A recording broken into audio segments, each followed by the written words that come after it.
Hi viewers, இன்னைக்கு எங்களோட evening snacks என்னன்னு சொல்லிட்டு பார்க்கலாம் வாங்க. இஞ்சி டீ தான் வந்து இன்னைக்கு போடலான்னு இருக்கு. அதனால வந்து பால் நல்லா காஞ்சிட்டு இருக்கு. பால் காஞ்சதுக்கு அப்புறமா இஞ்சியும் டீ தூளும் போட்டு நல்லா வந்து ஒரு 10 to 15 மினிட்ஸ் கொதிக்க வச்சு எடுத்தோம்னா இஞ்சி டீ ரெடி ஆயிடும். ரொம்ப டேஸ்டியா இருக்கும். நார்மலா நம்ம குடிக்கிற டீயை விட இந்த மாதிரி இஞ்சி ஏலக்காய் சேர்த்து டீ போடும்போது ரொம்ப வந்து ஃபிளேவர்ஃபுல்லா நல்லா இருக்கும். இங்க காலையில இருந்தே நிறைய மழை வந்துட்டு இருக்கு. அதனால வந்து மழை வந்தாவே எப்பவுமே வந்து ஸ்நாக்ஸ் கேட்பாங்க. இன்னைக்கும் அப்படிதான் ஈவினிங் ஸ்நாக்ஸ் வேணும்னு கேட்டாங்க. அதுவும் பஜ்ஜி தான் வேணும்னாங்க. வாழைக்காய் இல்லை, ஒரே ஒரு உருளைக்கிழங்கு தான் இருந்துச்சு. அந்த ஒரு உருளைக்கிழங்குலே வந்து ஒரு 25 பஜ்ஜி போல வந்தது. உருளைக்கிழங்கு ரொம்ப ஸ்லைஸா கட் பண்ணிருக்கேன். இந்த மாதிரி ஸ்லைஸா கட் பண்ணும்போது சீக்கிரமாவும் வெந்துடும். டேஸ்டும் வந்து ரொம்பவே நல்லா இருக்கும். ஒரு 5 மினிட்ஸ்லேயே வந்து உருளைக்கிழங்கு பஜ்ஜி வந்து செஞ்சிடலாம். ரொம்ப சிம்பிள் தான். யாராவது திடீர்னு கெஸ்ட் வந்தாலும் ஒரே ஒரு உருளைக்கிழங்கு இருந்தா போதும். இந்த மாதிரி வந்து பஜ்ஜி செஞ்சு பாருங்க. நீங்களும் ட்ரை பண்ணி பாருங்க.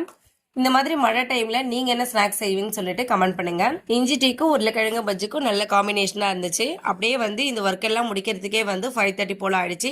ஈவினிங் ஸ்நாக்ஸ் செஞ்சு முடிச்ச உடனே வந்து 6 o'clockல இருந்து நைட் டின்னர் வந்து ரெடி பண்ணிட்டோம். இன்னைக்கு நைட் எங்களோட டின்னர் என்னன்னு சொல்லிட்டு பார்க்கலாம் வாங்க. நிறைய வெஜிடபிள்ஸ் எல்லாம் போட்டு வெஜ் பிரியாணி, கொஞ்சமா நூடுல்ஸ் செஞ்சிருக்கோம். நூடுல்ஸ்ல வந்து வெஜிடபிள்ஸ் எதுவும் ஆட் பண்ணாம பிளைனா வந்து செஞ்சிருக்கோம்.